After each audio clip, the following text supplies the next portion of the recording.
Alright boys, so today I'm going to show you how to build the best drift car in GTA 5 after the release of the Criminal Enterprises DLC.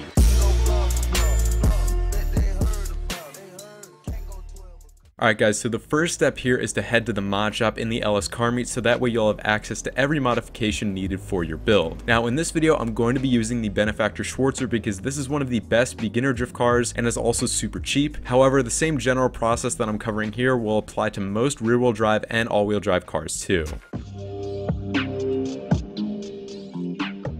So now we're in the mod shop and we're ready to start setting up our base tune. Now in this section of the video, if I skip over any modification, that means that it really won't affect your car's driftability. I'm only going to showcase the upgrades that actually matter for drifting, and I'll do this in order so it's easy for you to follow.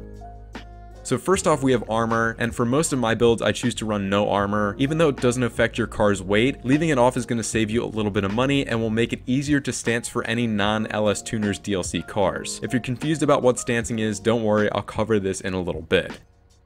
Next up, we have brakes, and for brakes I'd recommend leaving them stock so that way if you do use them while drifting, maybe for some more advanced maneuvers, then they won't slow you down too much. Then we have the engine or the engine tune. Always make sure you max this out because having as much power as possible is key for drifting no matter the car. Next is the spoiler, and because we want to minimize traction for drifting, definitely leave this off for now. Next is the suspension, and for this I'd recommend setting it to the lowest option possible, as this will slightly help handling and make your car easier to control when you're drifting. Transmission's up next, and you should make sure to max this out too. This will help a lot when it comes to overall responsiveness and control of your car's power when you are drifting. Next up is the turbo. This is really like the icing on the cake for those power upgrades, so throw it on if you have it unlocked. And then the last few mods here are in the wheel section. First off, for wheel type, you can run pretty much any wheel you'd like. Now, while I don't notice a ton of difference with these, a lot of people do recommend SUV or muscle tires, as these are supposedly the most slippery, so you can try these if you want. However, I would stay away from off-road wheels, as these are known to be the most grippy. Next up are tire enhancements within the tire section, and here we are going to apply low grip tires as our starting point. Obviously, you guys probably know this will limit your car's grip pretty massively and make it way easier to drift. And then as a final note here, whenever you're building a drift car, always stay away from applying bulletproof tires because this will prevent you from being able to manually stance your car. Again, I'll cover this in a little bit. And that's about it really for all of the base upgrades you'll need. Again, anything I didn't cover here is down to your personal preference, so you guys can finish up with the rest of your build, and then we'll move on to stancing and then fine-tuning. So in addition to the modifications we just covered, stancing is a method that further limits your car's traction and makes it much easier to drift. And I would recommend doing this to your car so that way you're starting out with the most slippery setup possible. Now there's two main ways of stancing your car. First off, for any car that's from the LS Tuners DLC, this is super easy. All you have to do is open up your interaction menu, head down to vehicles, and then in this menu set your vehicle's stance to lowered. Now for any non-LS Tuners DLC car, you're going to have to stance your car manually, which basically means breaking your suspension with a weapon. So to do this, you have to take out any pistol, AR, SMG, or sniper rifle, obviously nothing too overpowered, and then you're going to aim into the lower half of the rim and start shooting. Do not pop the tires. Now, for most cars, you should see the car drop twice to the ground after you put enough shots into the bottom half of the rim. Now, if you don't see this happen, or if your car just explodes or sets on fire, you might have to shoot within the fender well or towards the bottom of the fenders to get the same stancing effect. Worst case scenario, the car cannot be stanced at all, and to figure all of this out, I recommend starting up a GTA class race because in there you can use weapons and it doesn't matter if your car accidentally explodes. So now that your vehicle is stanced, your base build is fully complete, so let's move into fine-tuning.